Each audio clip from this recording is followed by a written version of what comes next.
Treino em foco, análise de exercício.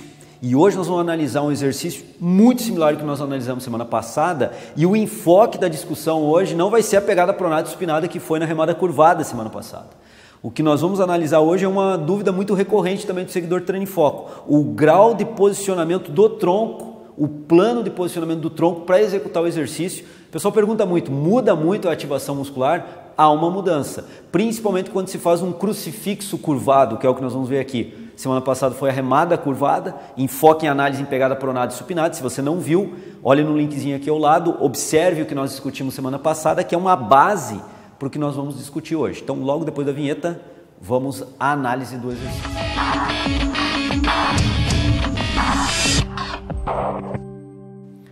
Bom, pessoal, como já comentado, nós vamos fazer aqui o exercício de crucifixo de uma forma curvada, uma forma, não um crucifixo clássico no banco, para peitoral, obviamente que nós vamos estar trabalhando costas e o Caio vai me ajudar a demonstrar.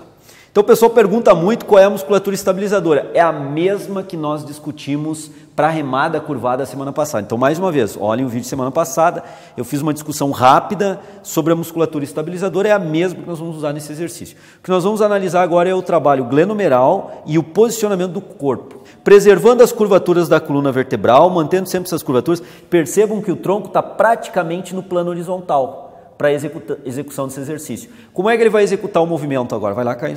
Então, um movimento de crucifixo, onde ele abduz transversalmente o ombro, há uma abdução transversal glenomeral, e a escápula, consequentemente, faz uma adução das escápulas, ou seja, se aproximam essas escápulas na sua fase concêntrica da linha central do corpo, da coluna vertebral. Então, nós temos mais uma vez trapézio e romboides aqui trabalhando, mais uma vez eu digo em relação ao que nós vimos semana passada, e o deltoide posterior atuando fortemente no trabalho glenomeral. Ok, Caio, largou o peso, relaxou um pouquinho.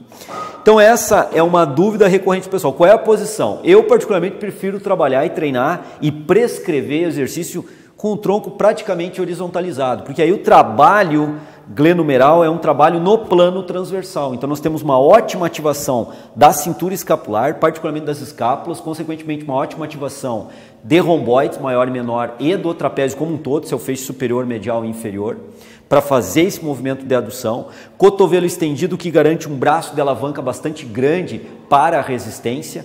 Lembrando que esse braço de alavanca também é um dos conteúdos que nós vamos trabalhar no curso agora de Biomecânica e Cinesiologia aplicada ao TRP. Vou explicar em bastante minúcias e detalhes essa questão do braço de alavanca, o braço de momento da resistência e da força. Mas de qualquer forma, com o cotovelo estendido, tendo uma distância grande em relação ao eixo, nós temos uma alavanca bastante grande da resistência ofertada pelo peso. Isso faz com que o trabalho escapular e o trabalho glenomeral seja bastante exigido, mesmo com uma quilagem mais baixa. Mas na verdade, a dúvida do pessoal não é com relação a exatamente isso. A dúvida maior do pessoal é com relação ao tronco, que nós vamos mostrar agora sem o peso primeiro, Caio, tá? Entra na posição que tu estavas antes.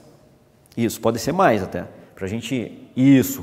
Mantendo a curvatura da coluna, plano horizontal, e aí executa o movimento como se estivesse fazendo. Vejam bem, esse é o movimento que o Caio estaria fazendo com o peso, depois nós vamos colocar, mas eu quero usar agora aqui o fio de prumo para que a gente possa perceber a distância ou a linha do movimento no plano transversal. Essa é a linha de movimento no plano transversal, lembrando que o quadril se encontra, a articulação do quadril nesse ponto, então isso aqui é um braço de alavanca também que tensiona a musculatura sinergista estabilizadora de eretores da coluna, quadrado lombar, glúteo e isquiotibiais, como eu comentei no vídeo aí semana passada. Então esse aqui é um braço de alavanca grande. Agora, desse plano horizontal, Caio, sobe um pouquinho o teu tronco, aí segurou, mantém a curvatura da coluna, isso, executa de novo o movimento. Percebam que agora o movimento, ele vai inclinando mais na vertical e deixando de ser horizontalizado. E isso vai diminuindo justamente o que eu estou mostrando com o fio de prumo, que eu estou tentando posicionar aqui próximo da articulação do ombro, glenomeral, vai diminuindo esse braço de alavanca. Mais uma vez, inclina um pouco mais, Caio, para cima, para cima, para cima, sobe. Isso, executa o movimento. Vejam bem, o braço de alavanca da musculatura de quadril, ela vai diminuindo conforme o Caio vai inclinando. E vai alterando também o trabalho escapular que eu já comento com vocês. Mais uma vez, Caio, inclina mais. Aí, faz de novo a execução. Ótimo. Vejam bem de novo o braço da alavanca. em relação ao quadril é essa distância que vocês estão vendo do fio de prumo para o quadril. Percebam que vai diminuindo essa distância. Então, a musculatura sinergista estabilizadora de glúteo máximo, isquiotibiais e quadrado lombar conectores da espinha diminui a sua tensão. Embora exista, ela vai diminuindo. Verticaliza mais, Caio. Isso, executa de novo. Percebam que agora nós estamos praticamente num movimento de elevação lateral. E agora alinha o corpo como um todo e executa o movimento. Agora nós caímos num movimento de elevação lateral. Então vejo que do movimento curvado no horizontal e eu tenho ângulos aonde eu vou subindo esse tronco, eu vou alterando a intensidade da musculatura estabilizadora, porque como eu mostrei para vocês em relação ao fio de prumo e a distância em relação ao quadril, ela é bastante grande quando eu tenho uma flexão acentuada e ela vai diminuindo conforme eu vou subindo, então isso é um fator diferenciado entre eu fazer com o tronco praticamente horizontal e vir verticalizando gradativamente, como nós mostramos aqui, isso é uma diferença. E a outra diferença é com o trabalho no plano que nós estamos executando. Então vejam bem, quando o Caio começou, ele estava fazendo com o movimento curvado no plano transversal ao movimento. Esse era o movimento. E aí eu vou levantar para mostrar o movimento. Era um movimento no plano transversal. E quando ele verticalizou o corpo, é uma elevação lateral. Então o trabalho de trapézio e de romboides modifica bastante. O trapézio, do ponto horizontal para sua verticalização, nós vamos retirando o trabalho do trapézio inferior, nessa adução escapular, e concentrando maior carga no trapézio superior. Nessa posição, para manter a posição da cintura escapular, há uma carga no trapézio superior, uma carga gravitacional que deve ser mantida e isolada para a elevação lateral, mas não há daí carga nesse sentido na elevação lateral para o trapézio inferior. Então nós começamos a modificar as escápulas no plano agora coronal que nós estamos executando, as escápulas rodam lateralmente na abdução glenomeral e rodam medialmente na adução glenomeral. Então esse movimento de rotação escapular não é um movimento de abdução e adução. Então com isso eu começo a comentar com vocês que muda boa parte do movimento de trapézio. Quando nós fazemos a abdução, essa rotação lateral das escápulas ela é produzida pelo trapézio porção superior, inferior e mais serrátil. Então vejam bem que o serrátil agora começa a ser coparticipativo no movimento, enquanto que na execução do plano transversal ele não era coparticipativo desse movimento, já que as escápulas estavam aduzindo contra a resistência.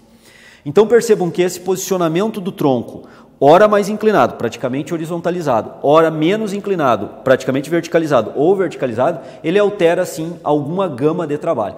Do deltoide, nem tanto, mas particularmente da musculatura envolvida no movimento escapular, bastante, e da musculatura sinergista também. Então, acredito que com esse comentário e com essa análise, muitos seguidores do Treino em Foco tenham entendido parte dessa abordagem aqui, que é a dúvida recorrente, a dúvida importante a ser descrita nesse exercício. Então, o Treino em Foco Análise do Exercício de hoje, eu me despeço de vocês, agradeço muito aos seguidores que estão compartilhando nossos vídeos, contribuindo demais com o Treino em Foco para a divulgação dos nossos materiais informativos, educacionais. Toda a equipe Treino em Foco agradece muito a você, seguidor, que tem feito essa grande contribuição para o Treino em Foco. E a gente espera estar sempre contribuindo cada vez mais com vocês, ajudando de uma forma ou de outra, com séries diferenciadas. Nós temos aí também a série Análise de Artigo, que é uma série que está se tornando bastante popular, o pessoal tem gostado bastante.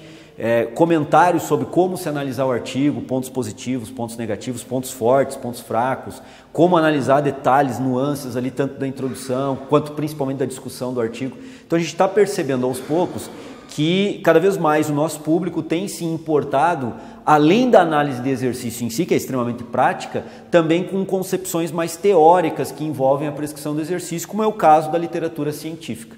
Então, muito legal isso, é importante, isso é um crescimento da área como um todo, e a gente fica muito feliz com esse crescimento, e está participando, está dando uma pequena contribuição nesse sentido. Então é isso, pessoal, me despeço, um grande abraço, uma ótima semana para vocês, e até semana que vem mais um Treino em Foco, Análise de Exercício.